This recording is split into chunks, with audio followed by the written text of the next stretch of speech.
अस्सलाम वालेकुम, welcome to alpha genomics. आज की सेल बायोलॉजी की सीरीज़ में हम लेक्चर में डिस्कस करेंगे सेल वॉल ऑफ बैक्टीरिया। हमने अपने पिछले लेक्चर में डिस्कस किया था कि सेल वॉल क्या होती है, उसका बेसिक फंक्शन क्या होता है और उसके रूल्स क्या हैं, और उसमें हमने डिस्कस किया था प्लांट्स की सेल वॉल और फंगस की सेल वॉल।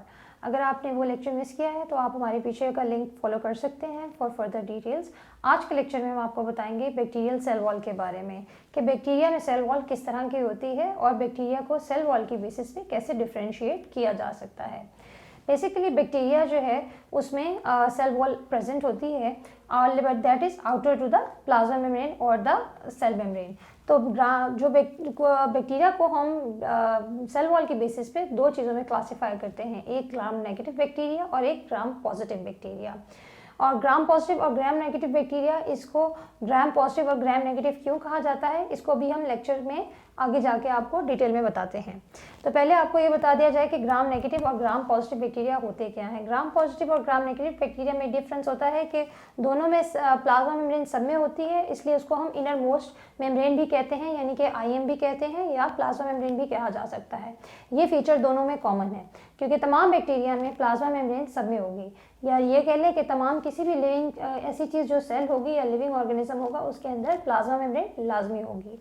लेकिन इनकी सेल वॉल डिफरेंट होती है। अब सेल वॉल डिफरेंट कैसे होती है कि इनकी जो प्लाज्मा मेम्ब्रेन से आउटर लेयर होती है उसमें पेप्टिडोग्लाइकन होता है। पेप्टिडोग्लाइकन ग्राम नेगेटिव में भी होता है, ग्राम पॉजिटिव में भी, लेकिन दोनों में बहुत फर्क है।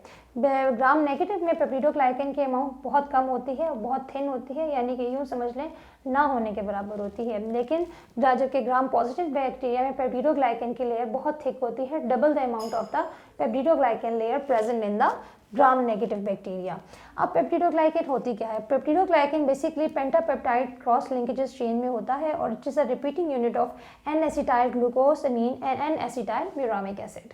सो बेसिकली ये पेप्टिडोग्लाइकन जो है वो बैक्टीरिया की सेल वॉल में प्रेजेंट होती है और इसका मेजर कंपोनेंट होता है। उसके अलावा टिकोइक और लिपोटिकोइक एसिड्स भी होते हैं, लेकिन but this is the basic component of the cell wall in case of gram positive bacteria. Gram positive bacteria में peptidoglycan is the main constituent of the cell wall.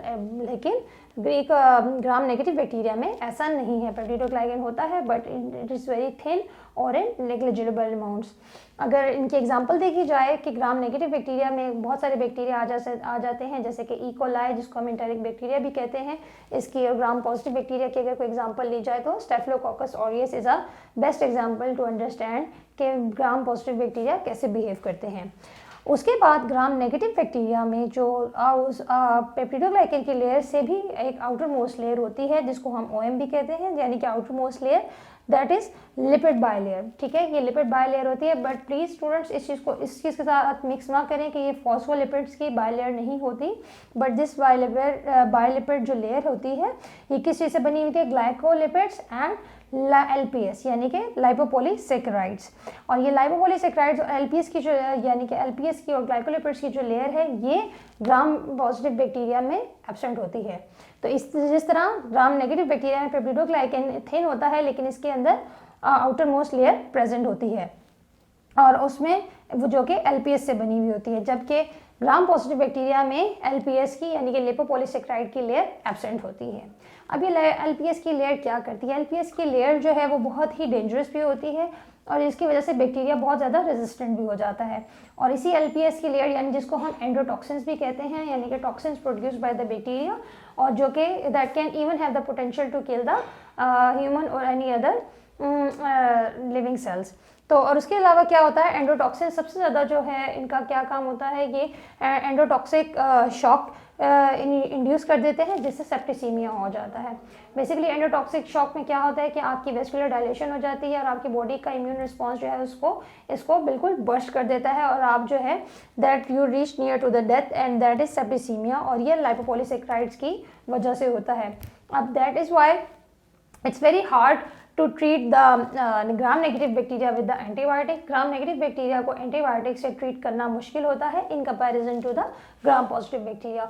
Although bacteria को kill करने के लिए हम anti bacterial use करते हैं जिसको हम एंटीबायोटिक्स भी कहा जाता है। अब ग्राम पॉजिटिव को ग्राम पॉजिटिव और ग्राम नेगेटिव को ग्राम नेगेटिव क्यों कहा जाता है? That is done on the basis of the scientist name in 1884 Christian ग्राम एक साइंटिस्ट थे जिन्होंने ग्राम स्टेनिंग की टेक्निक इंट्रोड्यूस करवाई थी और इससे ये बताया था कि कौन से बैक्टीरिया ग्राम पॉजिटिव है, कौन से ग्राम नेगेटिव है on the basis of their cell wall. वैसे तो बैक्टीरिया को बहुत सारी बेसिस पे क्लासिफिकेशन की जा सकती है, जैसे बैक्टीरिया रॉड्स होते हैं, कोकाई होते हैं, स्पायरोकिट्स होते हैं या प्लेमॉर्फिक बैक्टीरिया होते हैं।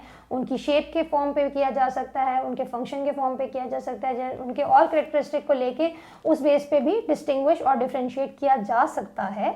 लेकिन अगर सेल वॉल की बेस पे डिफ्रेंशिएट किया जाए तो उसकी टेक्निक के लिए क्रिश्चियन ग्राम ने ग्राम स्टेनिंग टेक्निक इंट्रोड्यूस कराई थी और वो कुछ इस तरह से थी कि उसमें उसने 2 किस्म के डाई यूज़ किए थे। एक क्रिस्टल वायलेट डाई यूज़ किया था जिसको हम प्राइमरी डाई भी कहते हैं और एक दूसरा सेकेंडरी डाई सैफरन यूज़ किया था, that is usually pink in colour, जिसका कलर पिंक होता है। अब पूरी ग्राम स्टेनिंग की टेक्निक हम आपको अपने माइक्रोबायोलॉजी के प्रैक्टिकल डेमोन्स्ट्रेशन में इसकी डिटेल्स थ्योरी में भी समझाएंगे और प्रैक्टिकल में भी बताएंगे, लेकिन अभी इसका सिर्फ मैं ओवरव्यू दूंगी कि बेसिकली क्रिश्चियन ग्राम ने क्या किया था। क्रिश्चियन ग्राम ने जो टेक्निक इंट्रोड्यूस कराई थी उसमें ग्राम पॉजिटिव बैक्टीरिया जो था वो प्राइमरी डाई रिटेन करता था और इसलिए उसका कलर पर्पल होता था क्योंकि उसके अंदर हाई और थिक अमाउंट ऑफ पेप्टिडोग्लाइकेंस है और पेप्टिडोग्लाइकेंस जो है वो क्रिस्टल वायलेट डाई को रिटेन कर देती है। जबकि जो ग्राम नेगेटिव बैक्टीरिया है उसके अंदर चूंकि पेप्टिडोग्लाइकेन नहीं होता और वो क्रिस्टल वायलेट डाई को रिटेन नहीं कर सकता, फिर जब हम सेकेंडरी डाई यानी कि सैफरन उसमें ऐड करते हैं तो वो उसको अपटेक कर देता है और जब हम स्लाइड्स को देखते हैं, विजुलाइज करते हैं अंडर द माइक्रोस्कोप, तो फिर हमें जो है वो सेल्स जो है वो पिंक कलर के नजर आते हैं। तो उससे हमें ये पता चल जाता है कि वो सेल्स जो पिंक कलर में नजर आ रहे हैं वो ग्राम नेगेटिव होते हैं और जो ग्राम पॉजिटिव होते हैं वो पर्पल कलर के होते हैं। अब बात यह आ जाती है कि बहुत सारे बैक्टीरिया ऐसे होते हैं जो कि जैसे एंटेरिक बैक्टीरिया यानी कि ई कोलाई की बात की जाए तो वो एंटेरिक है। एंटेरिक का मतलब ये that is living in your gut, यानी कि जो आपके गट में यानी कि आपके जीआईटी सिस्टम में गैस्ट्रो इंटेस्टाइनल ट्रैक्ट यहाँ पर प्रेजेंट होते हैं। अब ये यहाँ पे प्रेजेंट होते हैं तो इसलिए दैट इज वाई उनकी जो लेयर है वो अपर आउटर मोस्ट लेयर जो है वो एलपीएस की बनी हुई है और एलपीएस की लेयर बेसिकली क्या करती है, ई कोलाई जैसे बैक्टीरिया को स्पेशल बाइल सॉल्ट से भी प्रोटेक्शन देती है। जबकि अगर कोई और बैक्टीरिया होता और उसकी अगर एलपीएस की लेयर ना होती तो बाइल सॉल्ट्स और बहुत सारे एसिड्स जो हमारे गट्स में होते हैं वो बैक्टीरिया को कब का डिस्ट्रॉय कर चुके होते। दैट इज वाई जो बैक्टीरिया आपके गट्स में रहते हैं वो एसिड से इसलिए प्रिवेंटेड रहते हैं क्योंकि उनकी आउटर मोस्ट लेयर एलपीएस की बनी हुई होती है जो उनको आउटर एनवायरनमेंट से प्रोटेक्ट करती है और इसीलिए वो गट के माइक्रोब्स भी कहलाए जाते हैं। जबकि ग्राम पॉजिटिव बैक्टीरिया हैं उनमें जो है पेप्टिडोग्लाइकेन की अमाउंट के थिक होती है, वो उसको सपोर्ट भी देती है। उसके अलावा अगर आपसे लोगों खुद से भी सवाल करें और आप लोग पढ़ के भी देखें, एक्सप्लोर करके देखें कि पेप्टिडोग्लाइकेन की आखिर बैक्टीरिया में क्या इंपॉर्टेंस है, कि why peptidoglycan is important. Peptidoglycan किस लिए इंपॉर्टेंट है कि पेप्टिडोग्लाइकेन जो है बैक्टीरियल सेल को बचाता है ऑस्मोटिक शॉक से। अब पेप्टिडोग्लाइकेन जो है बेसिकली क्यों इंपॉर्टेंट है, पेप्टिडोग्लाइकेन इसलिए है कि वो बेसिकली बैक्टीरियल सेल को जो है वो ऑस्मोटिक शॉक से प्रिवेंट करता है। अब ऑस्मोटिक शॉक क्या है, जब बैक्टीरियल सेल किसी भी एनवायरनमेंट में प्रेजेंट होता है तो उसकी आउटर मोस्ट लेयर हमने कहा है कि पेप्टिडोग्लाइकेन की बनी हुई होती है, जबकि ग्राम नेगेटिव में जो होता है उसकी आउटर मोस्ट जो है वो एलपीएस की होती है और उसके बीच में जो है ये थिन पेप्टिडो ग्लाइकेन की लेयर है और ये आउटर मोस्ट जो है वो रेड से कह देती हूँ एलपीएस की लेयर है और इसमें थिन है और जबकि ये थिक पेप्टिडोग्लाइकेन की लेयर है ब्लू कलर की, आप देख सकते हैं इसमें ग्राम पॉजिटिव में। लेकिन सवाल ये है कि पेप्टिडोग्लाइकेन की लेयर क्यों इंपॉर्टेंट है, पेप्टिडोग्लाइकेन का क्या फंक्शन है। पेप्टिडोग्लाइकेन बेसिकली क्या करता है, जब पेप्टिडोग्लाइकेन में यहाँ पर जो है ऑस्मोटिक सोल्यूट्स की कॉन्सेंट्रेशन ज़्यादा होती है और जब ये आउटर एनवायरनमेंट में होता है तो क्या होगा कि बाहर से जो एक्सटर्नल वाटर है वो इसकी तरफ रश करेगा, इसके अंदर जाने की कोशिश करेगा और उससे क्या होगा, क्योंकि यहाँ पर हाइपरऑस्मोटिक एनवायरनमेंट है, ठीक है, तो हाइपरऑस्मोटिक एनवायरनमेंट है, इस वजह से बाहर जो है वो हाइपोऑस्मोटिक वो एनवायरनमेंट है, यानी कि बाहर डाइल्यूट कॉन्सेंट्रेशन होती है। जब आपकी बॉडी में ऐसे बैक्टीरियल सेल्स प्रेजेंट होते हैं तो क्या होता है कि आपकी बॉडी से जो वाटर इसके अंदर जाएगा ऑस्मोटिक प्रेशर की वजह से और उसमें क्या होगा, सेल को अंदर वाटर जाके इसको रप्चर कर देगा, इसको बर्स्ट कर देगा, इसमें पोर्स क्रिएट कर देगा। लेकिन अगर पेप्टिडोग्लाइकेन की थिक लेयर होती है तो वो इस प्रेशर को सस्टेन कर लेती है, यानी कि उसको रोक लेती है, और जिसकी वजह से सेल बर्स्ट नहीं होता। इन केस अगर ये पेप्टिडोग्लाइकन की लेयर प्रेजेंट ना हो और ये बहुत डेलिकेट बैक्टीरिया हो, तो पानी की जैसे ही इनटेक अंदर आएगा, क्योंकि बैक्टीरिया अंदर से हाइपोऑस्मोटिक होता है, बाहर की हाइपोऑस्मोटिक कंडीशन की वजह से वाटर जो है जब अंदर आएगा, और अगर पेप्टिडोग्लाइकन की लेयर नहीं होगी तो जैसे ही वाटर आएगा तो सेल सारे का सारा रप्चर हो जाएगा, सेल इस तरह से रप्चर हो जाएगा। तो इसलिए जो है बैक्टीरिया को जो है ये पेप्टिडोग्लाइकन की लेयर जो है वो ऑस्मोटिक प्रेशर से प्रिवेंट करती है।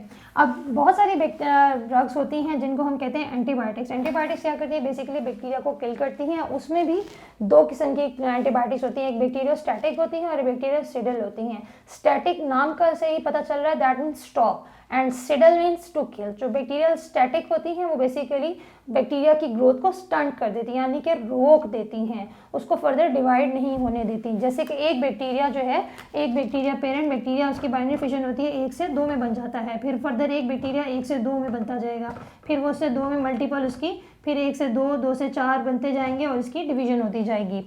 तो वो इसकी डिवीजन को ही यहाँ पे रोक देता है, दैट इज स्टैटिक मैकेनिज्म, ठीक है। और साइडल यानी कि बैक्टीरियासाइडल का मतलब ये है कि इसकी डिवीजन को नहीं रोकेगा, इसी बैक्टीरिया को ही किल कर देगा, इसको भी किल कर देगा, इसको भी किल कर देगा, किल कर देगा। तो हमारी बहुत सारी जो एंटीबायोटिक्स हैं जिनको हम जैसे कि हम कह सकते हैं सेफेलोस्पोरिन्स हैं या पेनिसिलिन्स हैं, तो ये सारी एंटीबायोटिक्स जो हैं बेसिकली क्या करती हैं, बैक्टीरिया की सेल वॉल पे जाके अटैक करती हैं। सेल वॉल पे अटैक करती हैं यानी कि वो बैक्टीरिया, जैसे अभी मैंने बताया कि उसकी पेप्टिडोग्लाइकन की लेयर थिक होती है जो कि उसको बाहर के ऑस्मोटिक प्रेशर से बचाती है। जब पेनिसिलिन और सेफेलोस्पोरिन की जो हम एंटीबायोटिक्स देते हैं तो वो क्या करती हैं, इस पेप्टिडोग्लाइकन की फॉर्मेशन को रोक देती हैं। जब पेप्टिडोग्लाइकन की फॉर्मेशन रुक जाती है तो क्या होता है कि बाहर का ऑस्मोटिक प्रेशर की वजह से जो है बैक्टीरिया के सेल बर्स्ट हो जाते हैं।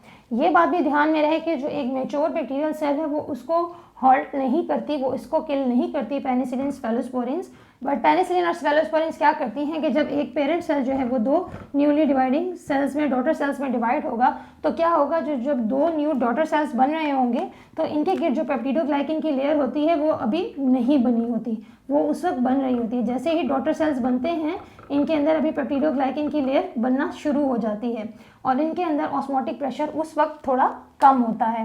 लेकिन ये जैसे ही न्यू सेल्स बनते हैं ये अपने इर्द गिर्द पेप्टिडोग्लाइकन की लेयर बनाना शुरू कर देते हैं।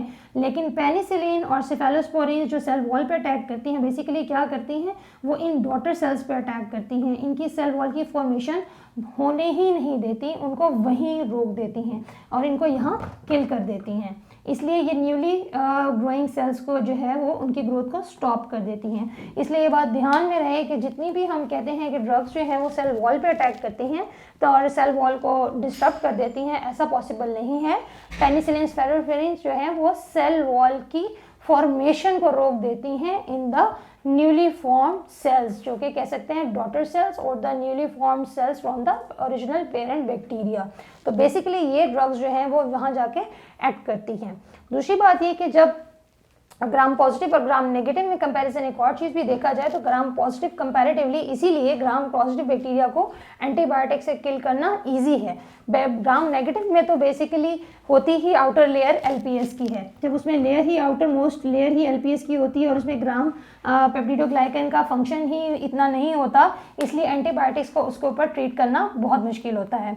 और उसके केस में क्या होता है कि जब हम बैक्टीरिया में जो ग्राम नेगेटिव बैक्टीरिया होगा जिसकी आउटर मोस्ट लेयर एलपीएस की है और इसकी इनर मोस्ट थिन पेप्टिडोग्लाइकन की लेयर है, जब हम एंटीबायोटिक्स स्टार्ट करते हैं एडमिनिस्टर करना तो क्या होता है वो पेप्टिडोग्लाइकन को तो थोड़ा बहुत डिस्टर्ब कर ही देती है लेकिन एलपीएस को बेसिकली डिस्ट्रॉय नहीं कर सकती। इन दैट केस क्या होता है, एलपीएस जो है वो सेल से रिलीज आउट हो जाता है जिसकी वजह से एंडोटॉक्सिन्स प्रोड्यूस होते हैं और जिसकी वजह से एंडोटॉक्सिक शॉक प्रोड्यूस हो सकता है और सेप्टिसीमिया कॉज हो जाता है। इसलिए जो gram negative bacteria it's very hard to treat with the antibiotics और इनके लिए मोस्टली जो एंटीबायोटिक्स ली जाती हैं they are very much broad spectrum, यानी कि उनकी जो है वो रेंज ज़्यादा होती है और they are 4th class generation antibiotics, यानी कि एंटीबायोटिक्स की भी डिफरेंट जनरेशन होती हैं, 1st class, 2nd, 3rd and 4th।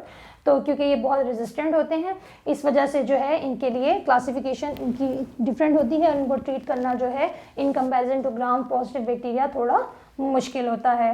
आज के लेक्चर में हमने इसे पढ़ा था सेल बायोलॉजी में सेल वॉल के बारे में, बैक्टीरियल सेल वॉल के बारे में, और उनके ग्राम पॉजिटिव बैक्टीरिया, ग्राम नेगेटिव बैक्टीरिया और एंटीबायोटिक्स क्या होती हैं और कैसे जो है एंटीबायोटिक्स सेल वॉल पे जाके अटैक करती हैं, और इन ग्राम पॉजिटिव बैक्टीरिया में और ग्राम नेगेटिव बैक्टीरिया में क्या डिफरेंस है।